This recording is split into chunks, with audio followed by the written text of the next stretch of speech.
Cordiales saludos, estimados asociados al Club de Contadores. Mi nombre es Rosa Ortega, soy contadora pública colegiada, magíster en tributación y política fiscal, con más de 25 años de experiencia profesional.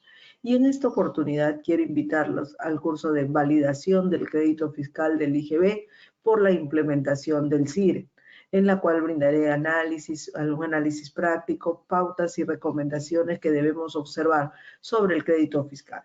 Como sabemos, a partir de octubre del 2023, ¿no? Todos los contribuyentes van a estar obligados a llevar sus registros electrónicos, compras y ventas a través de este sistema de registros electrónicos denominado CIRE. Y como bien ha señalado Sunat, lo que ellos van a presentar o principalmente el objetivo es que ellos hagan una propuesta al contribuyente en específico sobre el registro de compras electrónico, una propuesta basada en los comprobantes de pago, los documentos con los que la SUNAT cuenta, para que luego el contribuyente revise, verifique y finalmente pues confirme o su envío o de ser el caso efectúe los ajustes, la complementación o incluso reemplace el archivo. Eso es lo que en síntesis se puede mencionar sobre el CIRE. Ahora bien, es importante tener en cuenta que al hablar o referirnos al registro de compras electrónicos, sin duda subyace aquí el tema del crédito fiscal del IGB. Recuerden que uno de los objetivos principales a nivel tributario de este registro de compras es justamente servir o ser un medio de control para ese crédito fiscal. Entonces, sobre el particular, es importantísimo este supuesto de validarlo, es decir, verificar, revisar si efectivamente, ¿no? Si efectivamente existe o no el derecho a ejercer ese crédito, el derecho a usar o utilizar ese crédito fiscal. Para ello, dentro del curso, ¿qué es lo que vamos a abordar o considerar? En principio, la prevalencia de la sustancia sobre la forma, es decir, la acreditación y elementos probatorios, ¿no?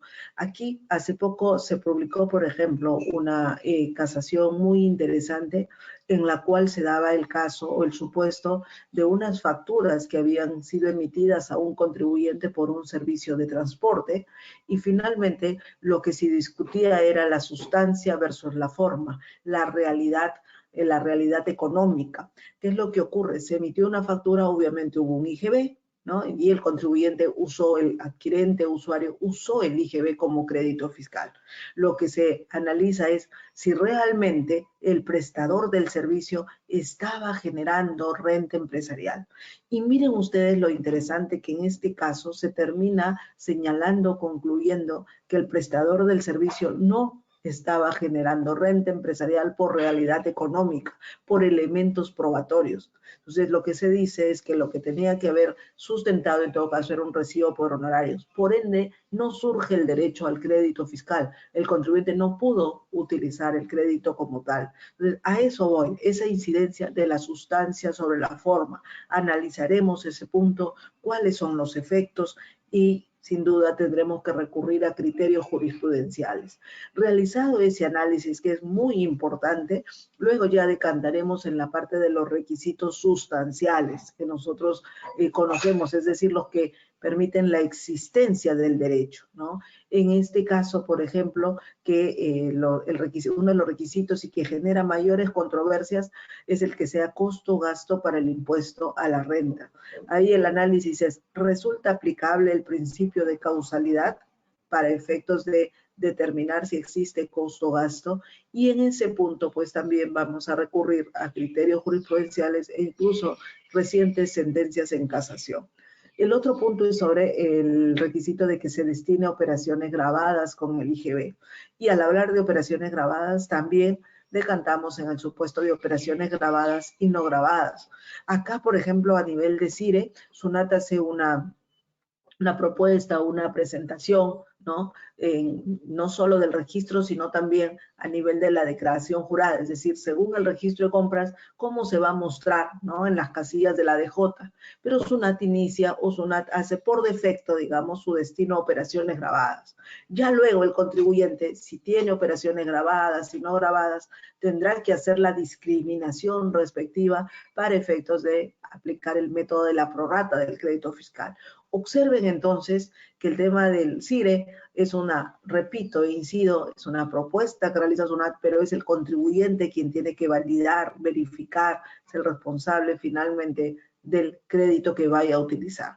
Una vez que hemos analizado los requisitos sustanciales, lo siguiente que vamos a observar está vinculado a los requisitos formales, ¿no? Que también tenemos sobre el emisor del comprobante de pago, la información mínima que deben tener esos comprobantes, ¿no? La diferencia entre información errónea y datos falsos.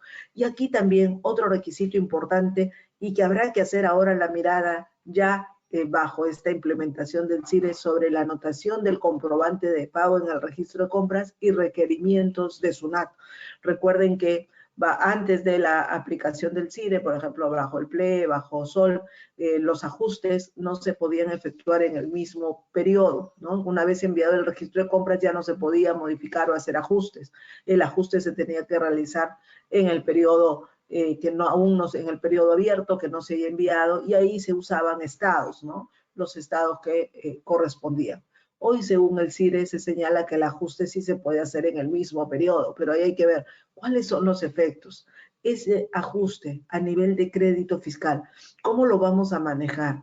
¿No? ¿Tiene efecto? ¿Tiene incidencia? Hay que tener mucho cuidado con ese supuesto. Y en este caso específico, ¿no? La anotación del registro de compra. Para ejercer el derecho al crédito fiscal tiene que estar anotado. Y recordemos que se puede regularizar la anotación antes de que surja cualquier requerimiento de SUNAT. Pero este suceso ocurre cuando el contribuyente ejerce el crédito fiscal antes de haberlo anotado. ¿Cómo se va a dar ahora versus o frente al CIRE este supuesto? ¿Todavía subyace este caso o con el CIRE ya esto se soluciona? Ese es un tema que también vamos a analizar.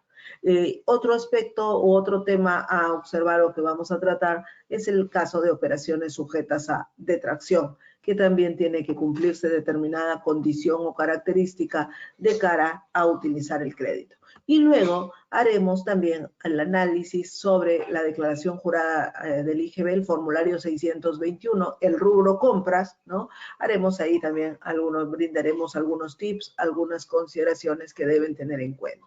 Dentro de este curso, sin duda, como les he señalado, incidiremos también en criterios del Tribunal Fiscal, SUNAT, y de corresponder a algunos casos prácticos con su dinámica contable.